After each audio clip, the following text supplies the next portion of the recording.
omenaporkkana inkiväärimehua. Omenat on hirveän maukkaita ja makeita ja tämänkin takia muun muassa lapset pitävät niistä erityisesti. Vitamiinien lisäksi omenat sisältää pektiini-nimistä kuitua, joka poistaa suolistosta myrkkyjä. Eli omena on äärimmäisen hyvää suoliston hyvinvoinnille. Ja oikeastaan suurimmaksi osaksi minäkin käytän mehujen pohjana koulinomeanoita tai sitten päällä. Jos sinulla on diabetes ja tuntuu, että et halua nostaa verensokeriasi liiaksi, voit vaihtaa omenoiden tilalle päähän.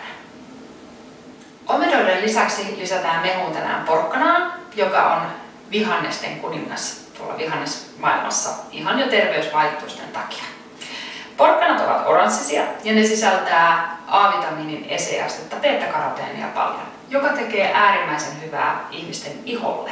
Eli A-vitamiini on meidän ihovitamiini. Omena ja porkkanan lisäksi lisäämme tänään mehuun inkivääriä.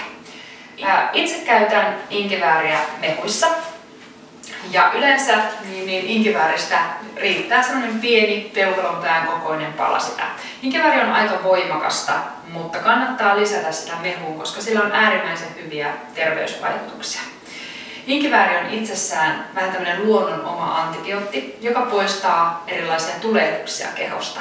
Ja sen takia sitä on hyvä ihan pikkuriikkisen lisätä joka päivä mehuun, jotta välttää vähän sellaiset turhat flunssat ja nuhat talvikaudella. Inkiväärillä on sanottu myös olevan tämmöisiä antihistamiinisia ominaisuuksia, eli jos kärsit astmasta tai sinulla on heinänuhaa kesäisin, niin inkivääri saattaa auttaa myöskin näihin oireisiin. No niin, tehdään sitten seuraavaksi omena, porkkana, inkivääri, mehua. Tämä on varmasti yksi maailman vanhimmista mehuista, mihin yhdistetään siis omenaa ja porkkanaa, mutta laitetaan sinne pieni tuore inkivääripala ihan sen takia, että se tuo vähän makua lisää siihen mehuun. Ja tosiaan ihan samalla periaatteella mennään. Otetaan täältä tölppä pois syöttöaukosta ja laitetaan sinne omena ja inkivääri sisälle. Ja myös porkkana samaan.